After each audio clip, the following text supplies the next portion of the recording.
Olá, queridos alunos, olá, internautas.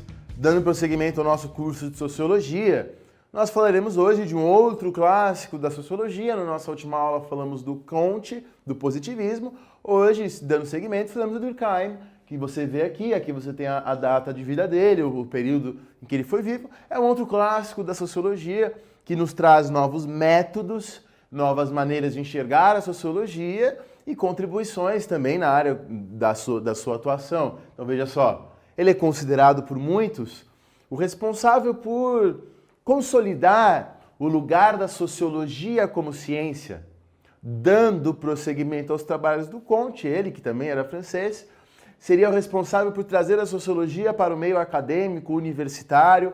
Aqui as duas obras mais famosas dele, então essa mais metodológica, Regras do Método Sociológico, da qual tirarei muitas coisas dessa aula. Você pode procurar esse texto já na internet, ele já é domínio público. E aqui um outro texto, aqui vamos dizer assim mais prático, no qual ele já trata de um objeto de estudo, que é o suicídio. Já citamos esse texto em outras aulas, inclusive aqui do Saiba Mais. Então vejamos, o que seria, então, para o Durkheim, o objeto de estudo do sociólogo, aquilo que a sociologia deve estudar, é o fato social. E aí se impõe uma das questões mais importantes para a gente. O que viria a ser o fato social? Ele que está construindo a ideia da sociologia como ciência, acreditava que o que era o fato social? Isso que é o objeto de estudo dos sociólogos. Então, novamente, vou colocar uma questão que a gente já colocou várias vezes nesse vídeo, nessas aulas do Saiba Mais. O que o ser humano aprende sozinho? Quando o ser humano nasce, o que ele já nasce sabendo? E o que o ser humano aprende socialmente? E o que o ser humano, a sociologia trata da vida coletiva, o que o ser humano aprende no contato com outros seres humanos? O que o ser humano aprende na vida coletiva? Então aqui eu coloco a frase do Durkheim, um trecho do texto dele, vamos ler e ir pensando. Quando eu desempenho a minha tarefa de irmão, de marido ou de cidadão, quando eu executo os compromissos que eu assumi, eu cumpro deveres que estão definidos fora de mim e fora dos meus atos, no direito e nos costumes. Então quer dizer, o que deve fazer um cidadão? Como se comporta um marido? Como se comporta um filho? Esses padrões de comportamento, essas regras de atuação, essas éticas, já existiam antes de eu nascer. Então não fui eu, por mais que eu seja o marido de alguém, não fui eu que criei esta ideia de marido. Não fui eu que criei os modos de convívio de um marido e de uma mulher. Essas coisas já existiam antes de eu nascer. É óbvio que na minha convivência com a minha esposa, na minha convivência como cidadão, eu posso mudar a maneira de ser, me apropriar do que vem, mudar, claro. Mas nós herdamos do passado, quando a gente nasce, formas prontas de se comportar, de agir e de ser. Ainda que eu concorde com isso tudo, que essas coisas estejam de acordo com os meus sentimentos e que eu sinta interiormente o dever de fazê-los, essa realidade não deixa de ser objetiva. Ou seja, não fui eu que os fiz, mas os recebi pela educação. Educação aqui não pensando em escola, pensando no que você herda da família, no que você herda na convivência com os amigos. Quer dizer, eu aprendi desde o meu nascimento a me comportar de todas essas formas. Do mesmo modo, pensando em outros exemplos, as crenças e as práticas de sua vida religiosas, por mais que você se identifique com elas, concorde com elas e tudo mais, o fiel as encontrou inteiramente prontas ao nascer. Se elas existiam antes dele, é que existem fora dele. Quer dizer, essa minha crença religiosa, esses padrões de comportamento, não só existiam antes de eu nascer, como continuarão existindo depois de eu morrer. Então eles existem independente do indivíduo, estão fora do indivíduo. O sistema de signos que me sirvo para exprimir meu pensamento, quer dizer, a linguagem, eu herdo ela. Falando novamente, é claro que eu posso mudar, me apropriar e tudo mais. De qualquer forma, eu herdo do passado um sistema linguístico e após a minha morte ele continua a existir. O sistema de moedas, agora pensando na economia, para pagar minhas dívidas, os instrumentos de crédito, quer dizer, existem, o que ele está falando aqui, existe na economia, na vida cotidiana, na religião, nos costumes, na família, uma série de regras, de comportamentos, de padrões, de estilos, de jeitos que existiam antes de nós nascermos. E que existirão depois de nós morrermos, que estão na sociedade, que se repetem na sociedade e independem de nós. Essas coisas são os fatos sociais. Então, os fatos sociais são coisas da sociedade que são gerais, estão presentes na sociedade, se repetem nela, são independentes do indivíduo, existiam antes dele, continuarão depois dele, são externos ao indivíduo, são sociais porque independem da manifestação individual. É claro que se relaciona com indivíduos, mas eles são fenômenos sociais que se repetem na sociedade. Não são propriamente orgânicos, nem unicamente psíquicos. Quer dizer, claro que eles têm uma relação com a questão orgânica mesmo, físico-química, e com a psique individual, claro. Mas eles estão na sociedade, independente desses indivíduos. Isso são os fatos sociais, objetos de estudo da sociologia. E é isso, então, por exemplo, para pensar um vídeo que já gravamos um vídeo sobre o racismo. O racismo é um fato social. Ele foi produzido historicamente e ele permanece na sociedade. Muda, nós criticamos ele, nos apropriamos, alguns manifestam formas diferentes de racismo, mas o racismo é um fato social. É um fato social. E a educação, ela tem justamente por objetivo, por objeto, a produção do ser social. Quer dizer, é pela educação aqui, vou repetir, não somente entendida como escola, mas a relação com os familiares, com os amigos, as relações sociais, tudo que você aprende nelas, na relação com o outro, a educação produz um ser social. Quer dizer, então, por exemplo, um outro fato social é você comer de garfo e faca. Você não nasceu sabendo isso, mas você aprendeu isso pela educação. Assim como todos aqueles costumes que eu já citei. E assim, inserido, introjetando os fatos sociais, você se torna um ser social. Você se torna um ser... Veja, a criança, ela sofre pressão a todo momento de um meio social que tende a modelá-la à sua imagem, e do qual os pais e os mestres não são senão os representantes, os intermediários. Quer dizer, o que o pai e o mestre faz, em grande medida, é colocar esses fatos sociais na cabeça da criança, o que é necessário para que ela consiga viver socialmente, para que ela consiga estabelecer uma fronteira entre o interior e o exterior, entre o indivíduo e a sociedade, entender o que é a sociedade, como ela se comporta e assim a criança, ao crescer, poder viver em sociedade. E a educação faz isso. E mais, os fatos sociais são coercitivos, ou seja, exercem pressão social sobre os indivíduos. Quer dizer, vou fazer uma suposição, suponha que eu vivo numa sociedade onde é um padrão que as pessoas usem o cabelo azul. Então é um fato social, todo mundo tem que usar, você nasce, você é obrigado a pintar o seu cabelo assim que ele cresce.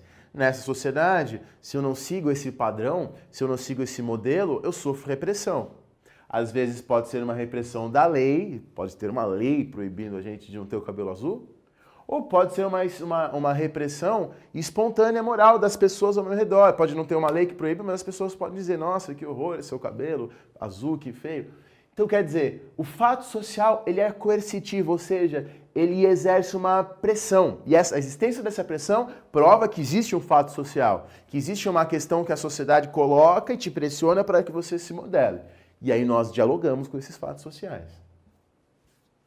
E aí vem outros conceitozinhos que ele traz para a gente. Por exemplo, o conceitozinho de corrente social. Grandes manifestações que podem ser no esporte, na religião, na política, em várias formas. Manifestações de entusiasmo, indignação, piedade que chegam a cada um de nós do exterior e não têm a sua origem em nenhuma consciência particular, são suscetíveis de nos arrastar mesmo contra a nossa vontade. Então, isso não necessariamente é ruim. Vou dar um exemplo. Você vai num show de uma banda X que você gosta muito, e no meio do show, você está lá como indivíduo, mas aquela massa começa a gritar, a pular e tudo mais, e de repente você é contaminado por isso e começa também a gritar, a pular. Se você estivesse sozinho, às vezes você não ia gritar, a pular dessa maneira. Por que você começou a gritar, a pular? Você foi arrastado por uma corrente social, no caso, um grande entusiasmo que pega, né? E você percebe que não foi você que fez isso, não foi você que teve essa atitude de gritar e pular. Você percebeu, após a passagem da corrente social, percebemos como sofremos e não produzimos esses sentimentos. E por vezes nos sentimos estranhos, quer dizer, às vezes depois você passou a gritaria, passou o show de rock, para usar o nosso exemplo, você fala, nossa, eu estava pulando, gritando daquele jeito, que estranho. Você mesmo não se reconhece no que você fez, pois foi arrastado por uma corrente social. O Durkheim falará também das formas de solidariedade, do que mantém a coesão nas sociedades. Nas sociedades que ele, na época, evidentemente, ele é influenciado pelo positivismo, são chamadas de primitivas ou arcaicas, nessa sociedade a solidariedade entre os seres humanos era a chamada solidariedade mecânica. Então pense numa tribo, num pequeno grupo de pessoas. Como é que funciona a relação entre os seres humanos nessas pequenas tribos? Nessa sociedade, os indivíduos que as integram compartilham das mesmas noções e valores sociais. Como uma sociedade, uma pequeníssima sociedade, uma sociedade muito pequena, as noções, as ideias são muito parecidas, até no que se refere às crenças religiosas, os interesses materiais. Todo esse grupo trabalha junto para a sua subsistência, trabalha junto para continuar a existir. Todos se conhecem. Então há uma forte consciência coletiva. É como se, fica muito mais próximo, como se todos fossem uma coisa só. É uma sociedade muito mais coesa, muito mais unida. São justamente essas correspondências de valores que irão assegurar a coesão social. Ou seja, os indivíduos se sentem parte do todo. Eles veem a comunidade, veem a si mesmo e falam, essa é a minha comunidade e ela diz respeito a mim. Isso seriam essas sociedades pequenas. Já nas sociedades capitalistas, nas sociedades maiores, que alguns chamam de mais complexas, modernas, pensamos aqui nas sociedades capitalistas. Existe um outro tipo de solidariedade, um outro tipo de cimento nessas relações sociais, vamos dizer assim, que é a solidariedade orgânica. Então veja, nessas sociedades mais complexas, como tem muita gente, cada um tem um trabalho distinto, né? Então uma pessoa cuida faz uma atividade, outra pessoa faz uma atividade totalmente distinta e elas não se conhecem e não conhecem a atividade um do outro. É diferente da outra sociedade, na qual todos trabalham em conjunto pela subsistência, todos se conhecem. Nessa sociedade, não. São indivíduos que, além de não compartilharem dos mesmos valores e crenças sociais, os interesses de cada um são bastante distintos e a consciência individual é bastante acentuada. E a grande causa disso é a divisão do trabalho. Onde que essa sociedade, que é a nossa, vai encontrar o seu equilíbrio, a sua coesão? Ora, ela só encontrará essa coesão justamente nessa percepção de que todos são indivíduos. É aí que eles podem encontrar a sua concepção. Vou falar de outro jeito. Se cada um se reconhece como indivíduo, isso pode, o interessante, o que garantiria a coesão social, seria que esse indivíduo reconhecesse a individualidade do outro. Então, na outra sociedade, a orgânica que eu falei, não havia essa concepção de indivíduo, era tudo muito coletivo. Nessa há, e o que pode garantir o nosso respeito uns aos outros, para falar como a gente falaria hoje, para garantir que consigamos viver em conjunto, viver em comunidade, viver em sociedade, o que vai garantir isso? A nossa percepção como indivíduo, significar que também percebamos a individualidade do outro, no que refere às suas crenças, aos seus valores e etc. É nesse ponto da tolerância que encontraríamos a coesão dessa sociedade. Então, muito bem. Veja só essas ideias, veja só a análise que ele faz das sociedades. Na visão do Durkheim, a sociologia deveria ser extremamente objetiva. Ele crê na objetividade absoluta do cientista social. Quer dizer, o cientista social deve estudar os fatos sociais como um cientista da natureza estuda as suas questões também, com absoluto distanciamento, neutralidade e objetividade. O cientista social, para o Durkheim, nunca deve misturar os seus anseios e valores pessoais com os seus estudos. Então deve ser neutro. É como se o indivíduo, na hora do estudo, não existisse. Ele está em função do seu objeto de estudo, que no caso aqui são os fatos sociais. Então ele traz esta visão muito partilhada do positivismo. Já vimos o Comte no vídeo anterior, e o Comte, no vídeo anterior, fala da sociologia como uma física social. Muito bem, e aqui podemos fazer algumas críticas ao Durkheim. Primeiramente, veja que o Durkheim está sempre pensando na coesão social. É como se ele estivesse enxergando a sociedade como se ela fosse um quadro, uma coisa parada. Uma crítica muito comum ao Durkheim é que ele não pensou essas sociedades em movimento, em conflito, em confronto. Não pensou essas sociedades de maneira dinâmica. Teve uma visão muito parada da sociedade, como se quando o sociólogo fosse olhar as sociedades humanas, ele visse um quadro. Outra crítica é essa ênfase na objetividade. É evidente que não há, hoje nós sabemos que não há como estudarmos um objeto sem nos envolvermos de alguma forma nele, sem colocarmos de alguma forma nossos valores, as nossas posições, as nossas ideias. Isso é impossível. Só a escolha de tal objeto de estudo ao invés de um outro já é subjetiva. Hoje sabemos disso.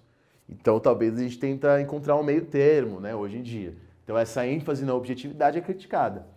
E também muitos dizem que a visão de sociedade do Durkheim é muito mais ideal do que real. A abstração dele chega a um nível que se distanciaria demasiadamente das sociedades humanas. Isso são críticas que existem, né? Evidentemente, essa aula é interessante para você pensar os primeiros métodos do estudo das ciências sociais. Vamos agora rememorar algumas coisas que a gente falou. Nessa aula, então, falei um pouquinho das teorias e dos métodos de Durkheim, como ele vê a sociologia e o que ele traz para a análise sociológica. Focamos na questão do fato social, mas também pensamos nas formas de solidariedade e pensamos também nas correntes sociais, na questão da objetividade. Espero que essa aula tenha contribuído para você pensar um pouco melhor a questão da sociologia. Muito obrigado, um grande abraço, até